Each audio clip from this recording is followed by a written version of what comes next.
Nikita Mirzani ditetapkan tersangka. Ini kronologi perselisihan. Sebagaimana kami terima, tertanggal 14 Juni 2022, kami menerima surat dari penyidik Polres Kota Serang.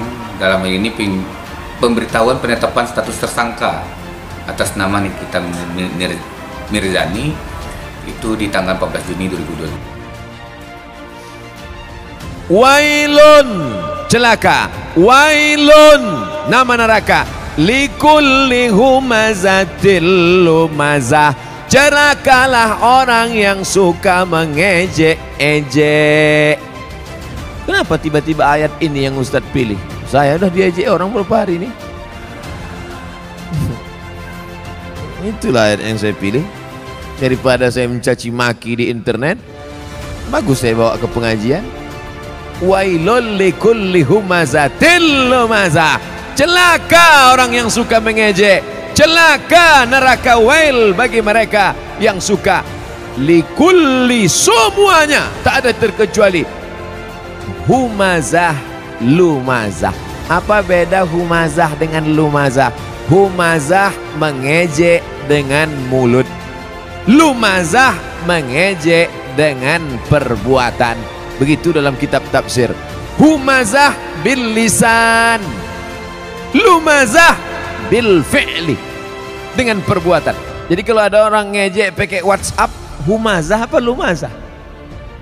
Instagram, Twitter, BBM dipakai lumazah. Hebatnya Al-Quran, dibedakannya antara lisan dengan perbuatan anggota badan. Wailul likulli humazatil lumazah. Celaka dan nerakalah bagi orang yang mengolok mengejek orang lain dengan lisan lidah maupun dengan tangan anggota badan. Ada orang mulutnya diam, tapi perbuatannya luar biasa. Ada orang tak buat apa-apa, tapi lidahnya luar biasa. Ada orang mulutnya diam, tangannya tak berbuat, no action. Hatinya saja, yang hati dimaafkan Allah selama tidak diperturutkan. La yukallifullahu nafsan illa. Kenapa orang mengejek? Karena tidak klarifikasi. Kenapa orang mengejek? Karena tidak tabayyun. In ja'akum fasiqum binaba'in. Kalau datang orang membawa berita, fatabayyanu, klarifikasi. Alhamdulillah masalah ini sudah saya klarifikasi. Bapak Ibu sudah tengok klarifikasinya? Belilah paket. Inilah diupdate lah. HP-HP yang macet-macet tuh dilem aja. Campakkan ke sungai. Saudaraku yang dimuliakan Allah Subhanahu wa taala. Kira-kira penjelasan saya itu sudah jelas? Jelas insya Allah. Siapa yang tak jelas, betungkik telinganya. Nanti yang mengupload nih di internet, kalian buatlah terjemah di situ. Tungki adalah telinga benanah. Banyak orang yang tak paham itu. Wailul likulli humazatil lumazah. Lalu siapa lagi yang celaka? Kita lanjutkan. Allazi jama'a malau wa'addadah. Saya sebetulnya mau nunjukkan aja, kira-kira masih jauh dari Kori internasional. Tapi sikit-sikit jadilah kan. Apalagi perbuatan orang ini? Lidahnya mengejek, tangannya mengejek, perbuatannya mencela. Ada lagi perbuatan yang paling mengerikan. Jama'a, mengumpul, malau, harta, wa'ad, dadah, menghitung. Kerjanya dua aja, ngitung, ngumpul, ngitung, ngumpul, ngitung, ngumpul, ngitung, batuk, mati. Yang ada di otaknya duit, duit, duit, duit. Sampai sembahyang zuhur pun 5 rakaat.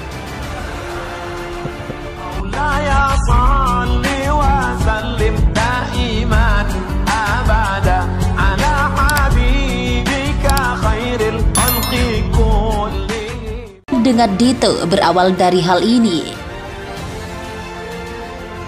Artis Nikita Mirzani resmi ditetapkan sebagai tersangka terkait dengan perselisihannya dengan Dito Mahendra. Adapun status tersangka Nikita Mirzani didapat atas kasus dugaan pencemaran nama baik. Sebagai informasi, perselisihan antara Nikita Mirzani dengan Dito Mahendra telah terjadi selama setahun silam. Adapun kekasih Nindi Ayunda melaporkan Nikita ke polisi belum lama ini. Terkait dengan penetapan tersangka, Kejaksaan Negeri Serang pun baru-baru ini telah menerima surat penetapan tersangka Nikita Mirzani dari pihak kepolisian. Terkait dengan berita tersebut, Kepala Seksi Intelijen Kejari Serang, Reskidil Jusar pun membenarkannya. Jusar mengungkapkan saat ini pihaknya tinggal menunggu pelimpahan berkas tahap 1 dari penyidik Polresta Serang Kota. Diketahui Nikita Mirzani dilaporkan oleh Dito Mahendra terkait dugaan pencemaran nama baik atas postingan Instastory di Instagram pribadinya. Berikut ini adalah kronologi perselisihan Nikita Mirzani dengan Dito yang dirangkum tribunbali.com dari tribunnews.com. 1. Berawal setahun yang lalu, saat itu dirinya tengah mendatangi kantor polisi di wilayah Jakarta Barat untuk menjenguk rekannya. Namun menurut Nikita Mirzani, Nindi Ayunda mengira kedatangannya ke kantor polisi untuk mengunjungi mantan suaminya Askara Prasadi Harsono. Dikatakan Nikita Mirzani, Nindi kesal dengan sikapnya yang dikira mengunjungi Askara. 2. Ketika berulang tahun Nikita Mirzani mengatakan jika dirinya merasa ada yang berniat mengerjai dirinya. Hal itu ia sampaikan di mana dirinya mendapatkan kiriman keterangan bunga papan dengan nama pengirim Askara. Merasa ada yang aneh, ia pun mencoba mengkonfirmasi kiriman bunga itu kepada adik Askara. Saat dihubungi, Askara pun menyebut tidak pernah mengirim karangan bunga tersebut. Hal itulah yang kemudian membuat sang artis kontroversial ini bingung. 3. Kejadian rumahnya dicoret-coret. Tak berselang lama setelah itu Nikita mengatakan rumahnya sempat dicoret-coret oleh orang yang tidak dikenal. 4. Rumah didatangi rombongan orang tidak dikenal. Usai rumahnya dicoret-coret, Nikita mengatakan kediamannya juga pernah didatangi sejumlah orang yang tidak dikenal. Tidak berniat masuk rumah, namun menurut Nikita sejumlah orang tersebut hanya mondar-mandir di sekitar lokasi saja. 5. Isi Instagram story yang jadi alat bukti laporan Dito. Nikita mengungkapkan soal isi Instagram story yang ia buat terkait Dito Mahendra. Disampaikan Nikita awal membuat Instagram story saat Dito Mahendra mendadak viral karena kasus pemukulan security. Merasa bahagia Dito terlibat kasus tersebut.